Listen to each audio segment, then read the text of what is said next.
بينما كانت تلتقط الصور، لاحظت الفتاة فجأة شيئا غريبا على لافتة برج السقوط الحر أمامها. كان مكتوبا بوضوح: فايديف، قفزات ارتفاع، لكن غياب حرف في بالصورة صيرها فايدي، أي موت السماء. نظرت ويندي تلقائيا، وكان حرفا في باللافتة مضاءين. وبينما تتساءل، انضم إليها أصدقاؤها فزالت شكوكها.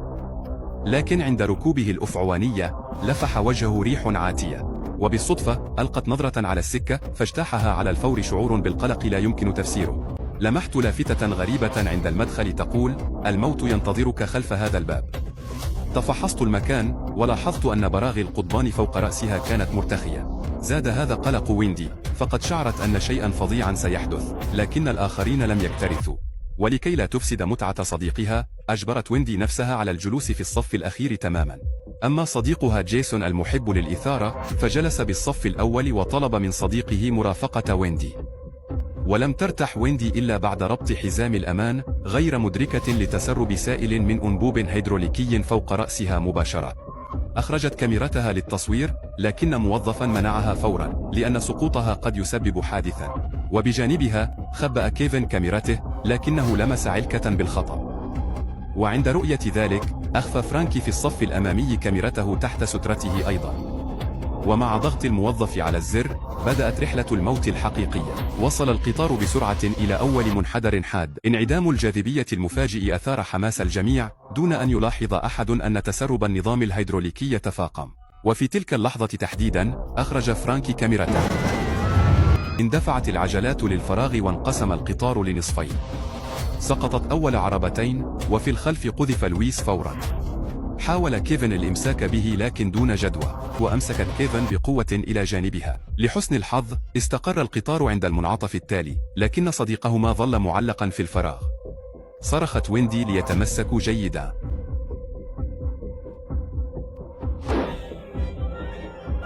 بعد الصرخات، بقي فقط ويندي وكيفن.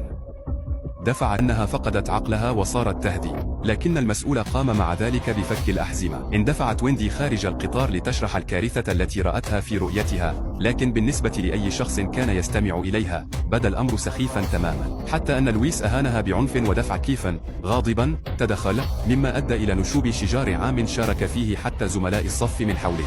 قام المسؤول على الفور بطرد هذه المجموعة الصغيرة من اللعبة، كما نزلت بعض الفتيات اللواتي شعرن بالإحباط من الحادثة. في الصف الأول، أراد صديقها النزول ليرى ويندي، لكن صوته غرق وسط أصوات الخلف التي كانت تطالب بالانطلاق. لم يعر المشغل أي اهتمام لذلك وأطلق اللعبة.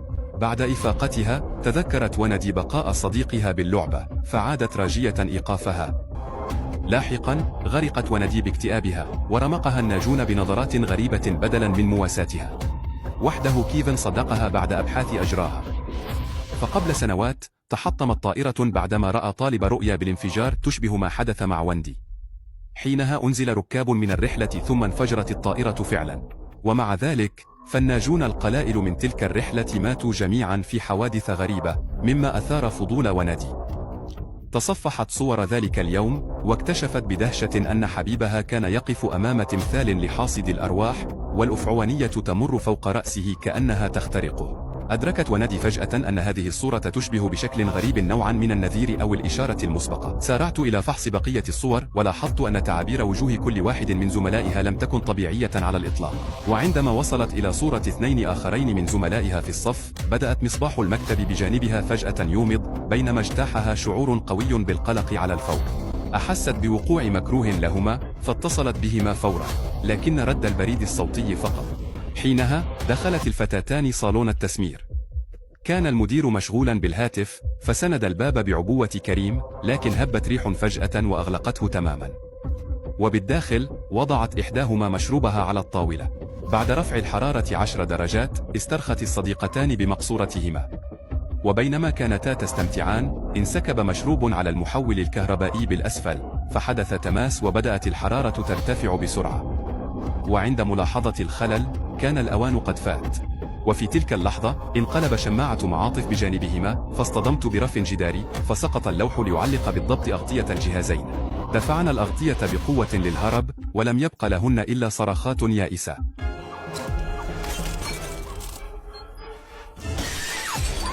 وعندما سمع المدير الصرخات، حاول فتح الباب دون جدوى، وبعد وقت قصير اشتعلت النيران في الأجهزة. وعندما رأت ويندي الفتاتين للمرة الأخيرة كان ذلك في جنازتهما. بعد تفرق الحشود اعترفت ويندي لكيفن باكية. منذ تلك الكارثة تشعر أن شيئا يلاحقها، إحساس بارد ومرعب. وفور انتهائها هبت الريح الغامضة ثانية كرد مباشر على كلامها. فأخرجت الصورة التي التقطتها بوجوه مضاءة بضوء قوي كما كانتا عند موتهما. أثناء استرجاعهما مأساة الطائرة قبل 6 سنوات أدركا أن الصور كانت نذيرا، وأن ترتيب الوفيات يتبع ترتيب مقاعد العربة، والتالي هو فرانكي. بينما توقفوا للنقاش صدمتهم شاحنة قمامة من الجانب، وفجأة صدمتهم شاحنة أخرى مسرعة من الخلف مباشرة. بعد الفوضى والصدمة اكتشفوا الحقيقة. سائق السيارة كان فرانكي، وقد اخترقت مروحة السيارة جمجمته. وبالنظر للصورة لاحظوا المروحة فوق رأسه تماما. حينها تأكدوا أن الموت يتبع ترتيب المقاعد، وأن الصورة تتنبأ بطريقة وفاتهم. فجأة تساءل كيفن عن صورته، لكنه من رعبه قرر ألا ينظر إليها. وبحسب الترتيب المحدد كان لويس هو التالي. في صورته كان يضرب بمطرقة على لعبة قوة في مهرجان، وكان الثقل في تلك اللحظة يهبط كما لو أنه سيسقط مباشرة على رأسه. بعدها لاحظ كيفن لافتة باسم السلطان، وهو اسم فريق لويس. هرع الاثنان لقاعة التدريب، لكن لويس سخر من تحذيرهما. حينها لاحظت ويندي أن زينة المقابر تشبه التي بالصورة، فهل سيقع الموت هنا؟